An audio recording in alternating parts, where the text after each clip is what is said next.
M&P boys, we're going to talk about your gun here. I've been shooting an M&P 2.0 a little bit lately and talking about it.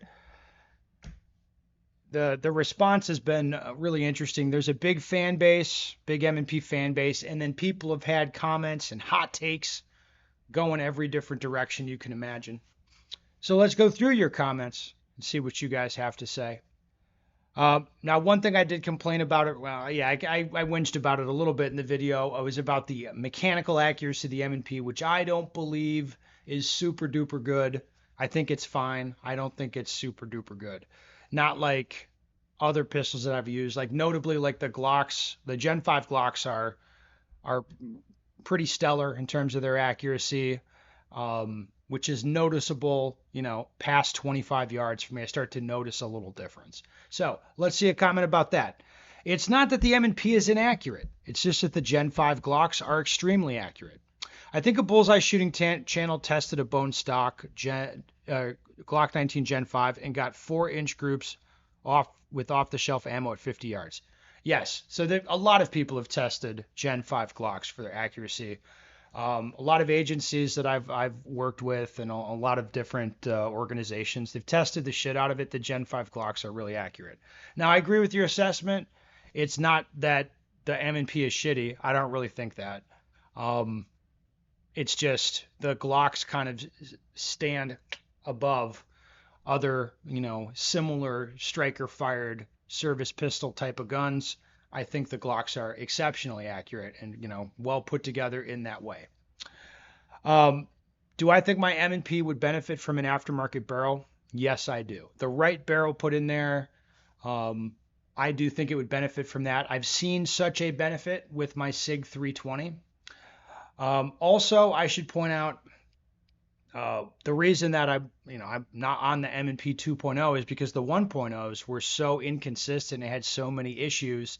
I don't know what the problem was. Guy said maybe the unlocking or something, but whatever. There's a lot of those guns were really inconsistent, and I got a lot of reports from that as soon as they came out from all kinds of different people, and that kind of left an impression, let's say, and that's why I was not, jumping on an M&P 2.0 as soon as they came out. I did have an M&P come through class pretty recently where it was very noteworthy to me. It stuck out because I was watching a guy shoot. He was having a ton of problems, and I just wasn't trusting what I was seeing. So I shot his gun as well, and it would, it patterned like this at 15 yards, but they would throw flyers. It would be a group bigger than a baseball. Quality new factory ammunition, and it's shooting larger than basketball-sized groups at 15 yards. Again, a cluster in the center, and then flyers. And it was perplexing. I'm like, I don't understand what the problem is here, but definitely this gun is fucked up. And it was a new gun, not many rounds on it. It seems like it came that way from the factory. So I've seen stuff like that for sure. But all that having been said, I'm pretty sure that an aftermarket barrel would improve the situation with the gun. Not that it's horrible right now. It's okay. It's just not as good as what it could be. All right. We're just happy to be included here in the M&P gang. I'm very happy that you guys can be included. All right. Smith & Wesson with the M&P and Glock have to be loving all the departments and agencies that will be dumping their SIG P320s. Yeah, I hear more and more about that every day. And the stuff I hear about the SIG reps and the way they act towards people and the way they treat people, it's not very good. I think SIG is having a tough time. All right. The fact that Ben is putting the M&P 2.0 up there with PDPs and his beloved Glocks is great. Well, let's think about how I'm putting it up there. Like, do I believe this gun is going to be just as shootable and just as good after a little adjustment period and all that as this gun? Yeah, I think basically it'll get to the same place. I think that. Same as the PDPs. They basically do the same thing, get to the same place. If you kind of maybe lightly modify the gun, adapt it to you, and train with it, I think it'll basically be able to do the same things. I don't think that's so crazy to say. It doesn't mean that it's the one you should buy, But I mean, I've been saying it for a long time. Like this is one you should look at. I mean, if you really like the feel of this one right out of the gate, buy this one and have fun with it. Um, One follow up on that: the M&P is a more proven platform and used by more professional agencies than the PDP. Yeah, that's true for sure. The PDP's um, popular now with especially with the online nerd community of shooters. I'm seeing more agencies use it, but there's way more using the M&P for sure. All right, this is the Ultimate Gun Review channel. I appreciate the honesty. Well, I appreciate you, sir. I try. That's what I want to do. That's what I want to do. Oh, first reply to that's a good one. What are you talking about? The guy is a con man. That's awesome. um, the bigger M&P backstraps round out the grip and really help both hands keep contact in my experience. Yeah, so the problem is I don't want my grip to like taper in here. I don't like a regular shaped grip. So if it's fatter, if it's really fat in the back and then tapers in to being thin, I won't like that either. Just saying. Like so, I mean, initially we fucked around with the back straps and this is the one I like the feel of the best, I think. And that's what went on there. It's like, yeah, I could try other stuff. I don't think it's going to really solve the problem for me. I think I'll end up going with grip tape. Ben validating the M&P as a top 3 or 4 striker fire gun is all I was looking for. As an M&P bro myself, I found the grip is either perfect or kind of funky for people depending on their hand size or shape. Glocks tend to be the same. Smith & Wesson has made a good striker-fired pistol with the 2.0s, especially with some Apex love. Okay, I think that's pretty reasonable. Grip, maybe reconsider the medium or medium-large backstrap. No.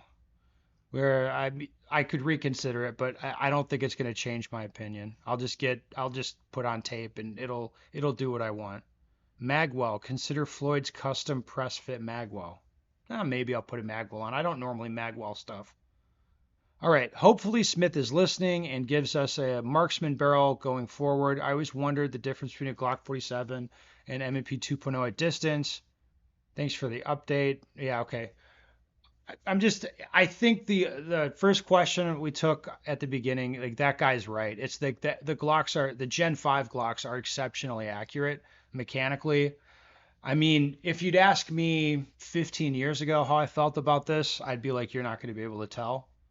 However, now with red dots on everything and, you know, a lot more shooting at distance, it's like, yeah, I can tell now. Whereas again, in the iron sight days, it was more difficult for sure to spot out the mechanical accuracy. Why aren't more Americans supporting Smith & Wesson M&P series? It's an all-American company that has a proven track record as a duty pistol. My first generation M&P 9 has worked flawlessly, and I trust it to defend my family at home. Every U.S. government agency should be automatically issued these and drop the SIGs and Austrian Glocks. Okay. I mean, you really like Smith & Wesson. That's what's apparent to me. And it's good for you. Okay. I know Hunter Constantine installs the Apex trigger and Apex barrel. They have a drop-in and gunsmith fit match barrels in his M&Ps. Okay, yeah. I mean, I think a lot of people do that stuff. I think a lot of people do. Not for no reason. In regards to the accuracy, you are 100% correct. When you do the modifications that you want, I would also order an Apex barrel, which is shown to make the gun way more accurate. Yeah, I mean, maybe Apex, maybe something else, but yeah, I'll get a barrel for it, I think. Ultimate Gun Review channel and the M&P is cherry on top. After going away from SIG, M&P is for me. Yeah, well, I mean, who the hell wants to shoot a SIG anymore? I mean, it just doesn't seem like the play, does it? I'm no stagger shooter, but I have a lot of trigger time. I have several M&Ps and never had a problem. All have been 100% reliable. Smith & Wesson put a lot of research into the grip and ergonomics. However, a must is to upgrade to an Apex trigger. Some guys will love their Glocks and others will love their M&Ps. For me, I can never say enough how happy I am with my Apex Trigger M&Ps. Okay, it's pretty fair. That comment about crashing out after just buying a Glock 47 if he changes his number one to the M&P. I felt that. Yeah, a lot of guys seem to care more about what I think than I do. It's an interesting dynamic. Um, I love the M&P series. Fits my hand perfect. Okay, yeah, good. I'm happy for you guys. That Ben, I know you've tried the Apex flat face trigger kit, so I want to suggest the Agency Arms M&P 2.0 trigger shoe working in conjunction with the Apex trigger kit. Yeah, my 320 Legion is set up that way. It's a Apex trigger kit with a Agency shoe. It's not a bad idea. I plan on doing a 50-yard test video with the same gun on my channel soon. Will be interesting to see if your observations are validated. I agree with you on the thin grip, not enough real estate. Yeah, the other thing with the M&Ps is I think you're going to see more variation between the different examples. And I think like Glock 47s, for example, are going to have a tighter range as far as the accuracy if you're systematically measuring it that way. One guy, I was also a M&P denier for a long while. I mean, do you guys think I'm an M&P denier? I think I've said for a long time, like, yeah, that's one you should look at. Just finished my first build last year. After shooting it, I'm doing an exact copy for 40 Smith & Wesson build and have an M&P 2.0 45 on order. Okay, that's nice.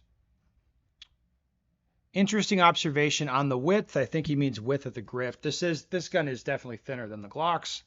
I have larger hands, tend to always like the feel of the smaller back straps, but never get room on the grip for the support hand to make a lot of contact. Oh, 430. Ben, the apex is forward set, so the grip to trigger distance will be even more out from a Glock. Oh, that's good to know. That's interesting. That's interesting. The follow-up comment to that, Apex has a curved trigger shoe as well as a flat face shoe. Yeah, so what I pointed out is this measurement, backstrap to trigger face on this particular gun, the way that I'm holding it, and with it's a little bit thin and blah, blah, blah, all that. It's a little bit longer than on the Glock. The reach is more than on the Glock 47. And if the Apex sets it out even further, that might annoy me a little bit, depending on, how much travel there is there and all of the other factors that can come into play. And the guy's suggestion about switching to the curved shoe, that might make sense. That might be the ticket for me. I won't know until I get the stuff, but that's a good point. My take is even pros like Ben need to spend a ton of time and ammo to determine whether a gun is good. For ordinary people, pistols from famous brands are really not that different. Training is always way more important. Yeah, of course, it comes down to the training, getting experience with the gun, becoming friendly with the gun. Well, you guys will be a little surprised when I pull this out, but here I have 3 of these brands of guns, right? Glock 47, M&P, SIG 320 X5 Legion. You guys are probably shocked to see that. I actually have to use it on this trip. That's why it's with me. But anyway, after a little bit of training, maybe changing some things on the gun, add a little bit of grip tape, maybe you fuck around with the trigger, but mostly you're doing training, right? I can shoot like to a layperson just watching me shoot them, they wouldn't tell the difference. Not a substantive difference. It would be like, well, they're all like doing the same thing. It's not really different. Like that's what most people like, especially they're not shooting all the time. They would just look at me. They wouldn't really tell a difference. So that shouldn't surprise you. You can get to a good end state with pretty much anything.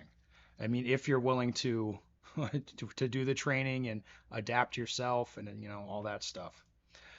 Anyway, guys, really good response from the peanut gallery about the M&P stuff. It's a gun I'm interested in shooting more. I'm definitely having a good time shooting it. Like I said, I think I'm going to crack. I think I'm going to break before I get to 10,000 rounds and end up modding the gun before then. But I think you will forgive me. I think it'll be okay.